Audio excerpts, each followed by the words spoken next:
some whirlies? That's the one I picked one for me. Yeah, they look fantastic, don't they? They look really good.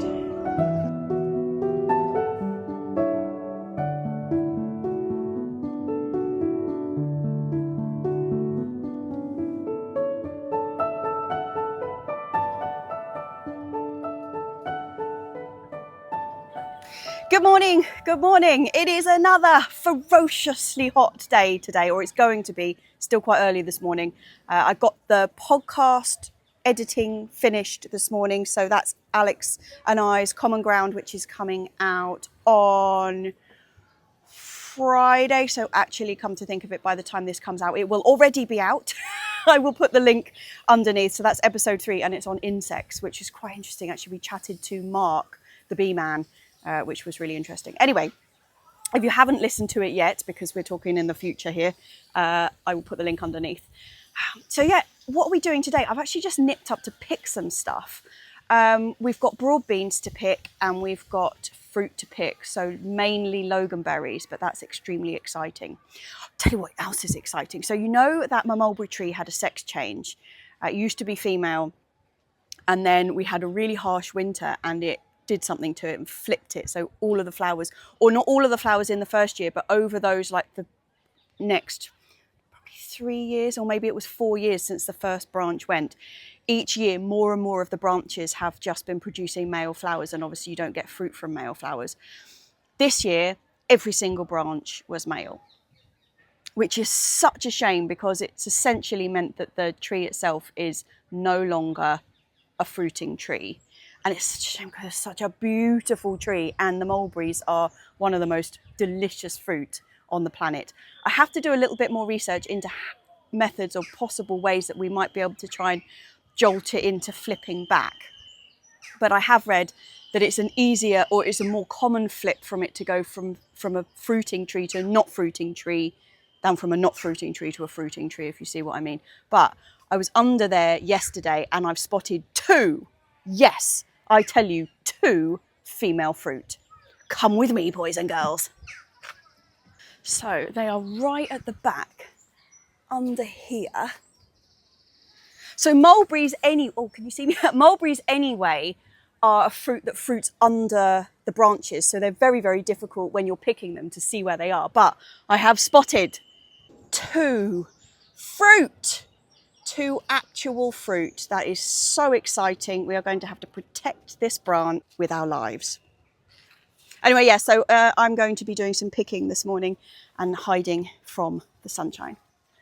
I'm actually going to have to whip this hat off as well, because although it is fantastic for keeping the sun off your face, it comes down at the back and then you just end up with like a burnt strip on the back of your neck. But I think what we're doing up there, and it keeps falling off as well when you bend down to do something. So yeah, it's a standing around hat rather than an action hat.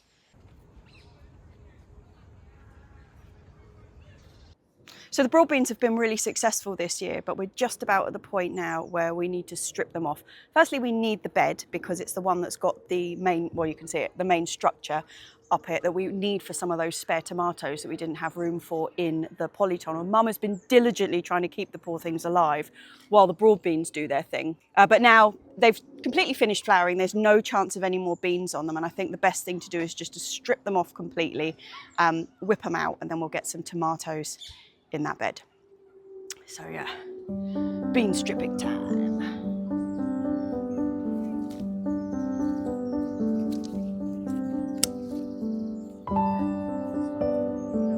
Oh, where is it?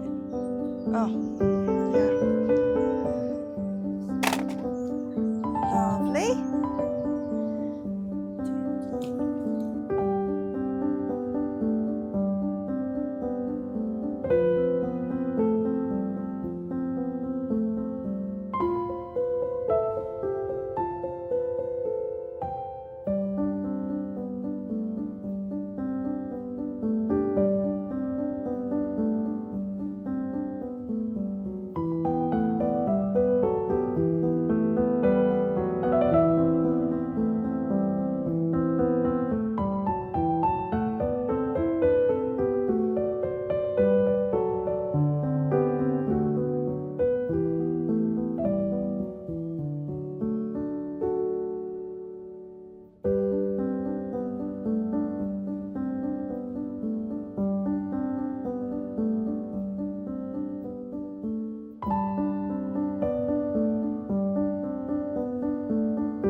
Just going to hide in the shade to talk to you because it is so hot. So hot. But look at that. A very decent final haul. Well, not final haul. There's probably about 10, maybe 15 more pods on those plants that we've sort of chopped down. But if we give them a week, we'll get proper pods from them rather than hacking them down before they've reached their peak. So we're going to leave some of those lower ones in there. I mean, half of the plants have just been taken out. That's not a problem. But we'll leave the other ones. There's no point taking them out before their time. But yeah, very happy with that. But boy, is it hot.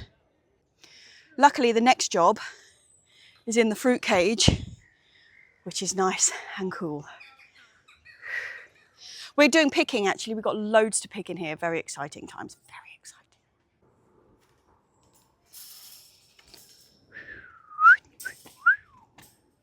Fruit cage excitement. As you can see behind me, we have got an absolute ton of Loganberries to pick, which is very exciting. I've also got some gooseberries and black currants, and I've got some grape update to show you. It's all go in here. Right, which end shall I start from? So these have been so successful and they're such a delicious fruit. Love them, absolutely love them. Let's have one, they're so good.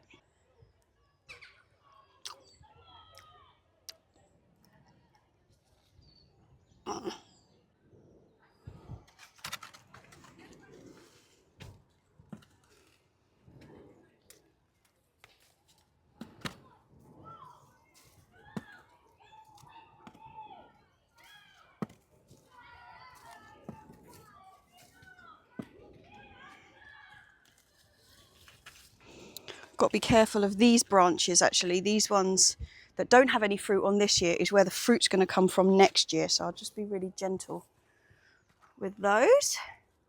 That's not quite ready.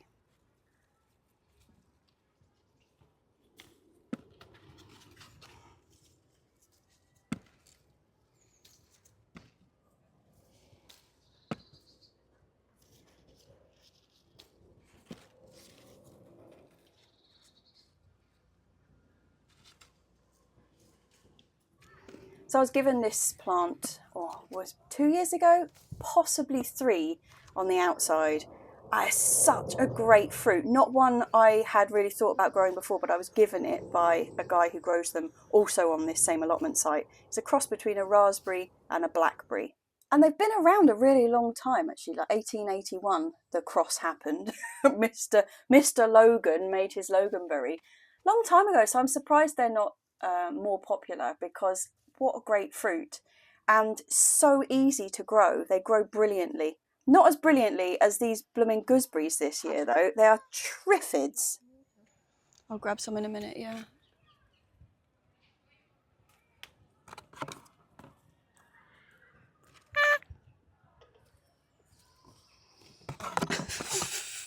Why are you so vicious, gooseberries? Actually, it really wasn't worth getting a box for these, but look, 4. At plus the 2 I've already eaten, but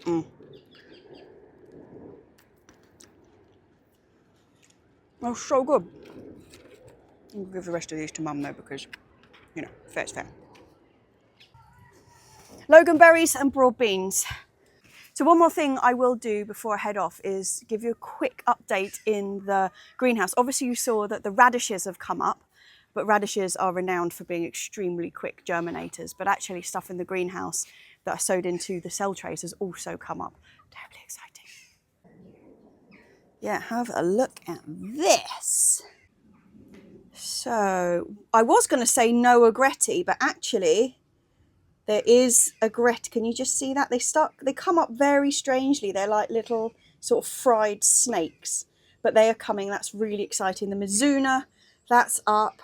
One garlic kale is up, but this is the most exciting thing. Look how neat that is. So these were my pelleted lettuce seeds that look like the little eggs. So it was just 1 lettuce seed per cell. Really great germination. And how fantastic does that look? Just like 1, rather than lettuce seed, which is normally a bit of a sprinkle because it's so tiny. Actually, I'm quite impressed with that. Totally unexpected. I didn't intend to buy pelleted seed, but I'm well happy with it. It looks like I've actually got some sowing skills there. Right, and into the beetroot bed, we've got great germination on the Chioggia, Badger flame is coming up looking sexy. And we've just got a few of these ones coming up, which was the Paunaza just starting. This is the plain red one. And we've just got loads of stuff that needs planting out. So I've got the Herba Stella in that corner. We've got cabbage trees, which are going to go into the permanent brassica bed, you know, the perennial brassica bed. And then there's basil, and then there's a load of flowers. So Mum has been sowing cosmos and that kind of thing. I know it's quite late, but we only found the seeds quite late. We had them in the shed. But yeah, so zinnias, cosmos, that sort of thing. The chilies are looking great. These are all coming along really nicely. This one had a little bit of sun damage, but other than that, you can see the new growth has recovered brilliantly, and it's little flowers in there. I'm so chuffed with those. They are in my quad grows. And then we've just potted up some spares into the standard like green pot bucket jobbies. Yeah, really happy. Everything's looking great in here. I'm not going to do an update on what's happening to the tomatoes or with the tomatoes in the polytunnel. The polytunnel, sorry. I always get them wrong, and then when I get it right, I try and correct myself. Because next week is going to be a plot tour of what's actually going on here, because I'm going to be at Hampton all week, or I'm going to be prepping for Hampton all week. So we don't really have anything else that I can do other than pre-record a plot tour. I've said it before, chaps, but when you're buying a greenhouse, make sure that the door frame is not shorter than you. Now, I am not a tall person. I am not a tall person at all, but we've got a small door. And it's all right when you don't have a hat on, but if you've got a baseball cap on or one of these and you can't see the top of the door, it's like you get scalped every time. God, it looks beautiful out here.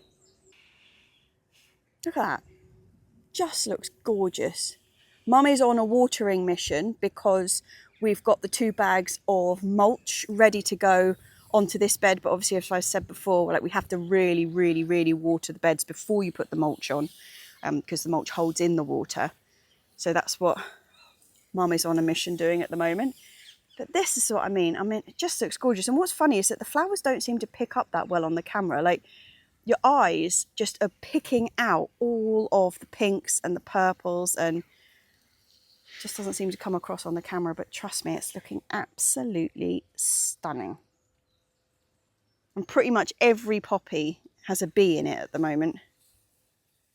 Had to make a quick exit, chaps. We are on plant pickup duty for Hampton. How amazing is this allotment? Look at that. It's absolutely pristine.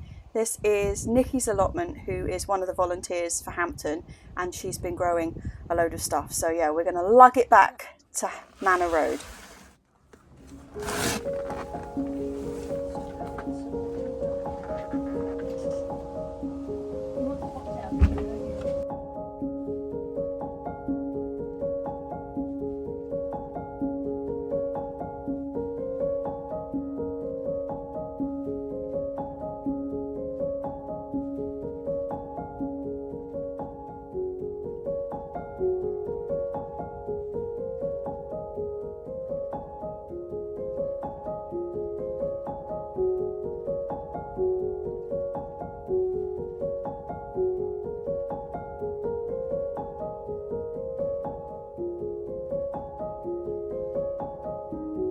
Okay, no microphone, I'm afraid.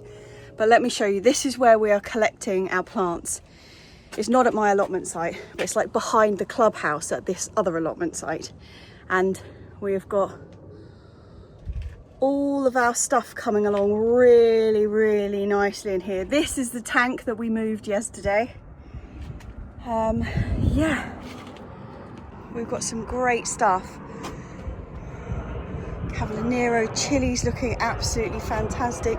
Tomatoes, look, we just need to straighten these canes up, but look, come in the right colour. Peas, all of this needs to be re-stood up because the canes had to be moved, so I'm going to be standing that up in a mo. But yeah, looking really, really good. This is currently not including any of the stuff that we've got at our house. This is stuff that other people have brought, so I'm going to give everything a really good water, try and keep it going, and then go and get some sticks. Look at that celery, it's fantastic. We've got herbs down here which are being transplanted into terracotta pots. I've got some sweet peas at the back there which I really need to get out into their pot. But yeah, chuffed. There's our beehive. It's brilliant, absolutely brilliant. This is actually the site where Clive is building our shed as well. Actually, I could take you down there to have a look at it.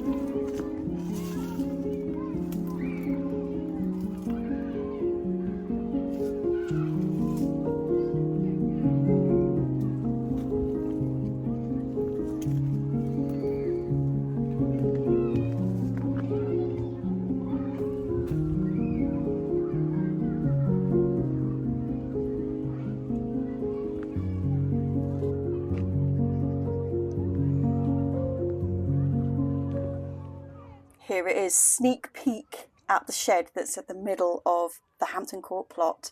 Oh, it's gorgeous. And we still haven't moved any of our stuff from home yet, so yeah, we're looking after plants on all fronts at the moment. But everything's looking really good. Hey, Boona! Boona, Boona, baby, Boona, Boona, boo!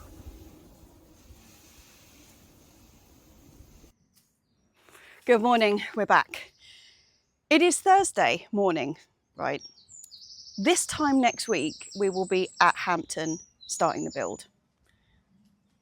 Alarming is the word I would use for that. But actually, I've got so much to do, but it's like physical stuff to do.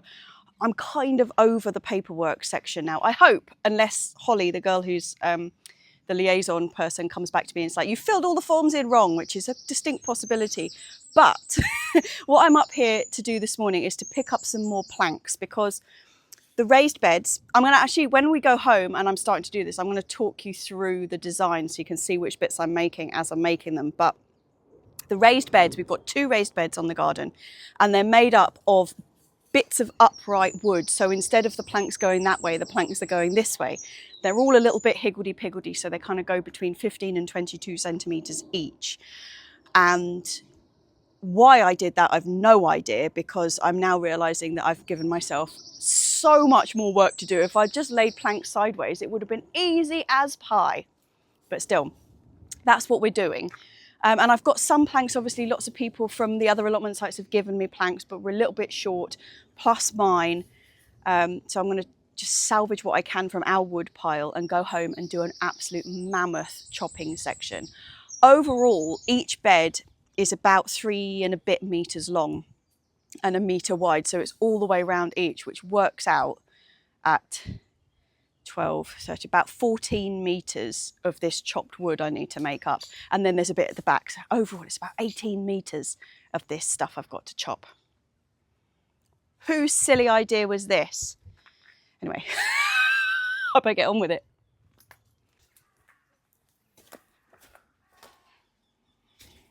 Now I know this area has got really overgrown. It's just, we really need to chop it back. But this is the sort of thing I am looking for. So we've got some here.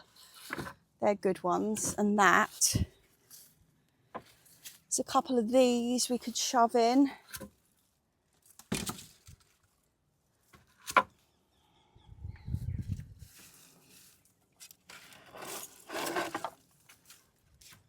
That's a good one. Now I'm going to take some of these as well, because we've got a bit of fence. Oh, where are you there? I was looking past you. We've got a bit of fencing stuff that needs to go in. And obviously we don't want anything to look new, so I can't rush out and buy wood. So we're going to use lots of these old fence posts that used to make up the boundary of this allotment before we replaced the fence. I've got quite a few of them. They'll look really nice.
So we have had some time in the garden this week, but I've got to say predominantly I've been doing Hampton Court stuff.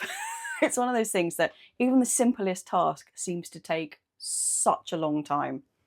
Anyway, I don't know how much I've actually talked through what the garden is supposed to look like on here. I know I've mentioned it on the podcast on Common Ground, and if you've watched my little blurb that I did for the crowdfunder, you'll have some idea there. But I thought I'd better tell you, seems it's going to be being made next week. This, chaps, is the basic design. It's got a couple of key elements to it. So here is the shed. That is that beautiful shed that Clive's been building. It looks very tall at the moment because it's standing on like little stilts, but it's a little bit more squat than that. But it's absolutely beautiful. This is the tank that we moved from my allotment site, taking that down the road. That was interesting times, but we got it there. We have a pergola, we have a shelving unit, which is a postal sorting office shelving unit, which I will talk to you about in just a moment. And then we have these two raised beds. So these are the two beds that I am making the vertical bed surrounds for. So it's quite a large space. One of them being straight and one of them being curved, just to add to the joy. But yeah, this is the basic design. We've got a wildlife pond, we've got the beehive. Some things has changed since I drew this out. We don't have 3-4 trees down here anymore. We've got that medlar and the beehive and the wildflower area. This is the basic design. Now this bit here, which I called the postal sorting unit, the general idea for the whole project was that I mentioned that I'm doing it on behalf of BRAG, which is the Borough of Richmond Allotment Group. I've been doing that for years. I think it's about 8 years I've been a member of that. So we kind of meet and discuss with the council and really push the agenda of allotments and try and kind of make things better for allotment holders in general.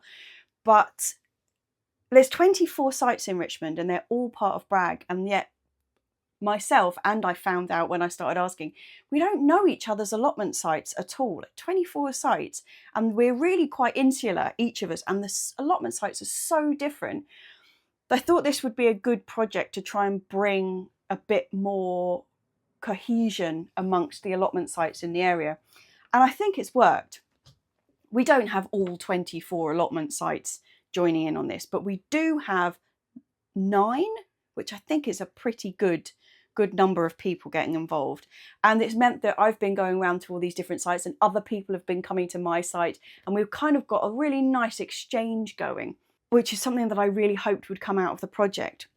But the idea of the garden is based around what the 24 allotment sites in Richmond do for the rest of the borough. So not us who are actually on the allotments as allotment holders, but what having those 24 sites, what the benefits of having them are for the rest of the borough. And that includes biodiversity, community cohesion, food security, that kind of thing. Having done this project, I learnt the extent that the allotment sites in this area donate surplus food to the food banks. We've got a project in the area called the Junk Food Project, which they take a lot of food from the allotment sites. There was all these other things that were going on that I had no idea about. So that is what the garden is about. And that is what this postal sorting box is all about. So I designed the garden around the allegory of a postal sorting box, sending out the 24 sites goodies to the rest of Richmond. So I've been trying to make this postal sorting box. I did look at like antique ones online and I was like, I'm not going to be spending 12 grand on a sorting box. Thank you very much. So I thought, well, I'll just make one.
The outer structure is made with MDF and the inside is shoe racking, actually. But still, it's all coming together, and that is what I've been doing for the last couple of days, is putting that together. It's coming along. I have finally made a decision on the paint colour. That was annoying. I did a lot of different samples. I knew that I didn't want it to be too light because it's got to kind of sink into the background, and I knew also that I didn't want it to be too green because I didn't want to detract from the greenery, obviously, of the plants, which is like the main green bang that we want. So yeah, I have settled on, what colour was it? Harley green. I know it says green, but it's pretty much blue. So I've been doing that. I've been organising so many different things. I've been working out what kind of plant labels we want. So I've got these bamboo plant labels, working out colours. Mum has been painting them all cream. This is the leftover paint from when we did the bathroom. It's a bit of a team effort, this, I can tell you. And talking of team effort, you know that I measured up all of those planks to be cut. So some have been cut off-site. A guy called Chris cut up his, but I measured all of mine up and left them in the garden. And when I went round picking up more plants from a different site this morning, I came back and they've all been chopped. My dad ran them through the table saw while I was out ferrying plants around. So that's absolutely brilliant, which means that first thing tomorrow morning, I'll be getting on with making those bed surrounds. It's a lot of logistics at the moment, and it's great. It does actually seem to be coming together. But while I've been this busy, the allotment has not been abandoned, obviously. Girlies are being looked after, and Mum has been up there working away on the things, and amazingly, she has been doing a bit of filming. So a quick recap on what Mum has been up to. She has been mulching beds and getting the beds ready, so clearing them, getting the mulch on, getting them ready for a lot of the plants actually that are at Hampton are going to be coming back here, so we've got to plant them somewhere. So she's been prepping all of those beds, getting all that ready. She has planted out the Herba Stella, that is also known as Minutina. It's a really beautiful stag's horn type of plantain that you eat as a lettuce. It is joyous. We had it for the first time last year, and it's going to become a permanent, I can tell you. So she's been doing that. And also she started digging up the potatoes. So these are the first early Caledonian pearls. And it's been really interesting because one half of the bed, the first half that she started with, was so heavily scabbed. They were like little moon rocks or like meteorites. They looked really, really terrible. By the time she's moved over to the other side of the bed, they are pristine, perfect. Very strange. It's just how it goes sometimes, isn't it? But these are the Caledonian pearls. So we've got two beds of first earlies. We've got the Caledonian pearl and the Red Duke of York. These are obviously Caledonian pearl. What an outstandingly delicious potato they are as well. What else have we been up to? Well, we have picked our first cucumber from the second wave of the cucumber plants. So these were the plants that were fantastic really early on. We got a couple of cucumbers from them, and then they got completely got by the spider mite and were a disaster zone. But they have fully recovered. Look how tall they are. They're basically at the roof of the conservatory, which is like full ceiling height. So yeah, absolutely chuffed with them. And as you can see, Mum is very chuffed with the first of many cucumbers, because have a look, it's just absolutely covered in them. Yeah. Something else I've been doing is going around and collecting buckets of pond plants from various places and various people. Look at that, it's beautiful. Because we are having the wildlife pond, and obviously we want everything to be, you know, looking like it's been there for a long time. So we've got like proper pond plants out of people's houses, which is really sweet. We're going to be doing the same, to be taking a chunk out of our pond. Just basically looking after the plants. That seems to be the dominant thing at the moment. Keeping them out of the wind, which has been terrible, stopping them drying out from that way, or burning to death in the incredibly hot sunshine we've had.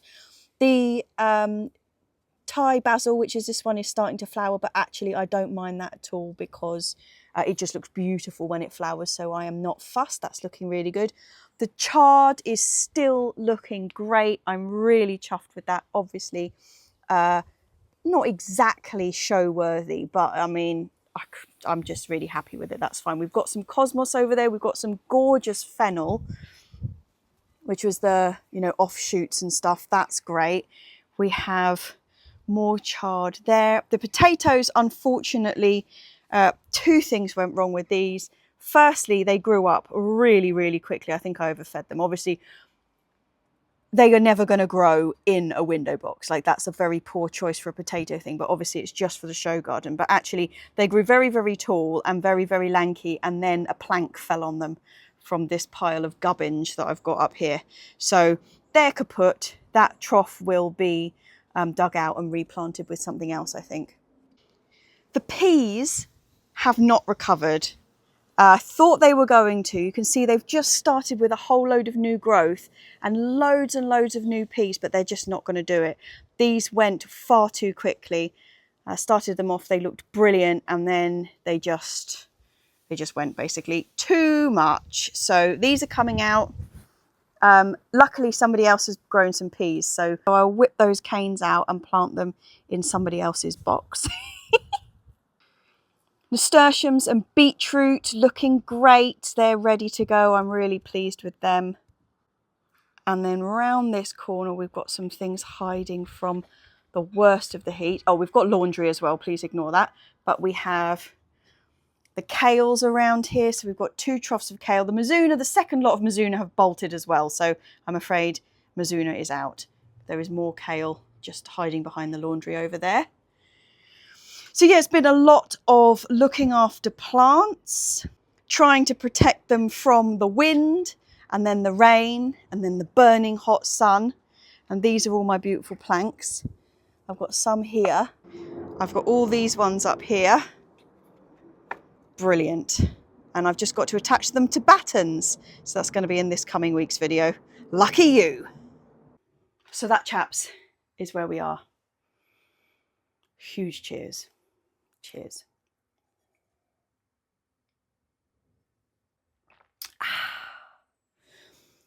So this was an incredibly hodgepodge video. I apologise. Things have all got a bit hectic, as you may have noticed, and I'm just doing my best to put a video out sort of vaguely reflecting what's actually going on. Which brings me to next week's video. And I said earlier, I think, that next week is going to be a plot tour, and it still might be. But I've essentially got 2 weeks where I'm going to have a really hard time filming anything because the build starts next week. And then the following week, I'm at Hampton every single day. So if anybody's coming to Hampton, tell me when you're coming and I'll see you there. But I'm going to be there for all that time. So it's basically 2 weeks where I'm not at the allotment. And the added issue is that I can only film 20 minutes of Hampton Court because of the BBC rules. So I don't know how I'm going to get 2 vlogs out of 20 minutes footage. But we'll try something. So next week, if it's really hectic, it will be the plot tour, and then we'll just try and find something to do the week after. But possibly, because there's going to be a lot of prep next week, I might be able to get a full video out, you see. And then it would be the following week we could be covered by a plot tour, which would be a plot tour of not only the allotment, but we could also do a bit of Hampton plot tour. So basically, I'm completely unsure what's happening in the next 2 weeks, but there will be videos. I just don't know what they're consisting of. Currently, I've had a couple of people suggest maybe I just do a live, which seems like a pretty sensible option. If it all goes to hell and I just don't have anything, we're doing a live. Probably from the pub. Probably from the pub. Anyway, cheers, chaps. Enormous thank you to everybody who's put in for the crowdfunder. I've been working out my spacing. We have reached our target, so that is all excellent. Huge thank you, as always, to my Patreons, the people who keep this show on the road. They really do. I don't know if you've listened to the podcast. If you haven't listened to the podcast that came out earlier this week, it was about insects, and I did mention in it that actually this year the YouTube money is all over the place. And I say all over the place suggesting there's highs. It's mostly like all over the place down here. So I'm skint as well as busy. So my patrons have been an enormous help. And thank you to everybody else who's been watching, who's been coming along on this Hampton Court journey so far. Hopefully, this time next week, I'm telling you, it's going to be press day and it will all be done. And hopefully, breathe. Cheers, chaps.